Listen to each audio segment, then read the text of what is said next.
नमस्कार दोस्तों, GQH पप्सा YouTube channel में आपका हार्दिक स्वागत है।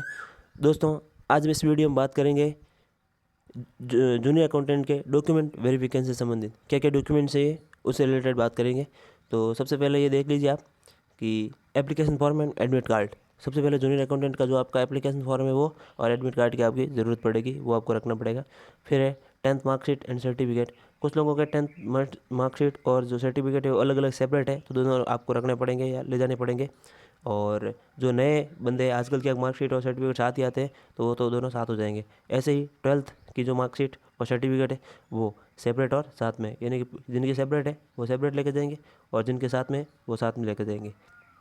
फिर आगे ग्रेजुएशन की marksheet, migration certificate and degree. अब जैसे कि किसी ग्रेजुएशन की जो मार्कशीट है वो, क्योंकि जूनियर अकाउंटेंट में जो मिनिमम क्वालिफिकेशन या एक तरीके से क्वालिफिकेशन है वो ग्रेजुएशन है, तो ग्रेजुएशन की मार्कशीट हो जाएगी।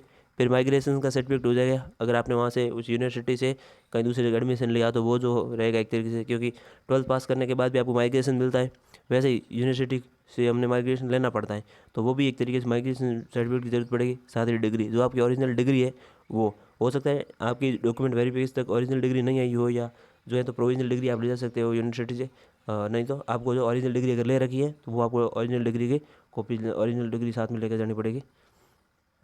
अगला है कि करेक्टर सर्टिफिकेट, अंतिम शिक्षण संस्थान और राजपत्रित अधिकारी का। तो दो प्रकार के सही है जो करेक्टर सर्टिफिकेट, एक तरीके से शिक्षण प्रमाण पत्र।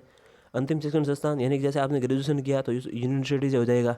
अगर आपने और कोई PG कर रखा है, BEd कर रखा है, तो वहाँ से जो अंतिम शिक्षण संस्थान है वहाँ से मिल जाएगा एक, तो मतलब वहाँ से लेना है। अब कुछ लोग हैं अभी जैसे जाने के लिए अंतिम शिक्षण संस्थान का जो करेक्टर सर्टिफिकेट लाने जा रहे हैं, कि डॉक्यूमेंट बनाने जा रहे हैं, कोई OBC मूल निवास बनाने जा रहे हैं, तो साथ में वो भी लेने को ले जा रहे हैं, तो अभी नहीं मिल रहा है, क्योंकि जैसे ही आपका रिजल्ट आ जाएगा उसके बाद वो देंगे। वो भी पूछ रहे हैं जैसे अंतिम शिक्षण संस्थान वाले, क्या आपके रिजल्ट आ गया, तो हम हमारे पास जवाब ये है कि नहीं, रिजल्ट तो नहीं आया, रिजल्ट आने के बाद देते हैं वो। तो आप अपना रिजल्ट लेकर लाओगे, फिर अपना एडमिट कार्ड वगैरह उनको दिखाओगे, ये प्रोसेस है और हम यहाँ तक पहुँचे हैं भर्ती प्रक्रिया में, तो अब हमें ये चाहिए, तो वो उस समय मिल जाएगा।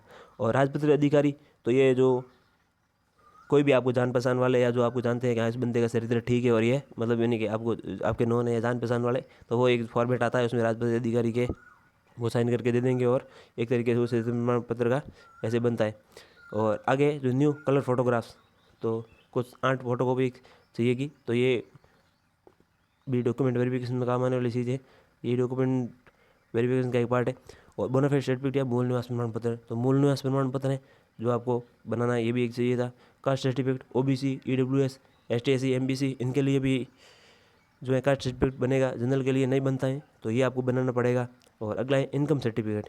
अगर आपने जूनियर अकाउंटेंट का फॉर्म भरते समय वहाँ अगर आपकी आय 2,50,000 से कम है, 2.5 लाख से कम है, आपने वहाँ मेंशन किया है, तो वो आपको उसमें फॉर्म भरना पड़ेगा। ये किसी ने नहीं भरा है और अब मेंशन करना चाहेंगे तो शायद 50 रुपये का स्टाम्प लगेगा, और उससे जो आपके ये ऐड हो जाएगा, और आपको इनकम सर्टिफिकेट लगाना है। 4 पेज का आता है।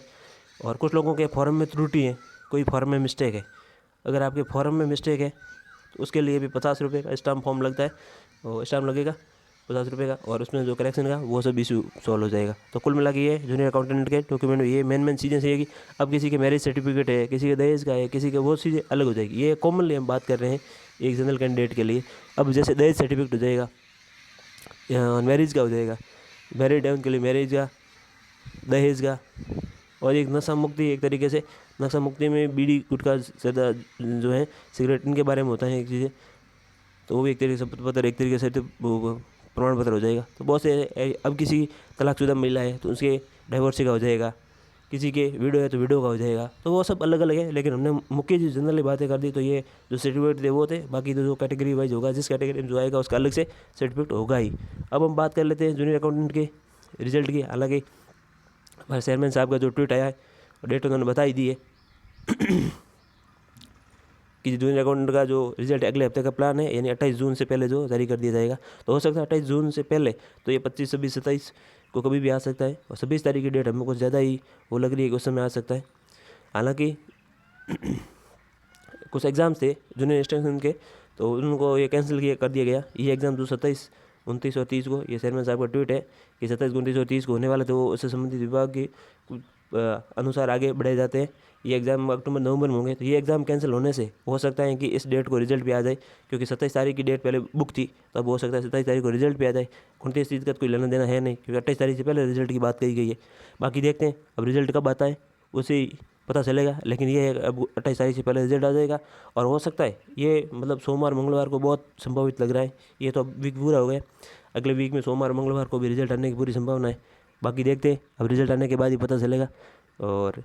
और भी कोई जूनियर अकाउंटेंट से रिलेटेड आपकी कोई क्वेरी हो तो आप ज़रूर कमेंट बॉक्स में कमेंट करिएगा, हम उसका आंसर देने का पूरा प्रयास करेंगे। और मिलेंगे किसी और वीडियो में, तब तक हमें दीजिए इजाज़त। धन्यवाद।